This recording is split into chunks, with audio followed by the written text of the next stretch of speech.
a powerful spring storm bringing blizzard-like conditions and now starting to pummel the Midwest. If anybody's smart, they won't drive, period.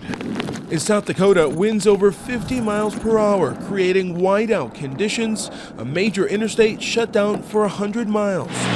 Roads littered with wreck after wreck around Denver. Colorado's governor activating the National Guard to respond to stranded drivers.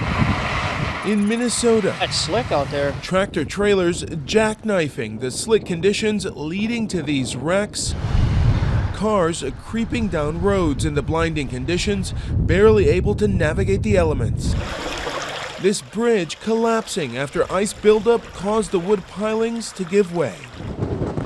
The driver of this UPS semi-truck in Kansas driving right off the overpass. In Montana, this SUV barreling down the road starts sliding, just missing an emergency crewman.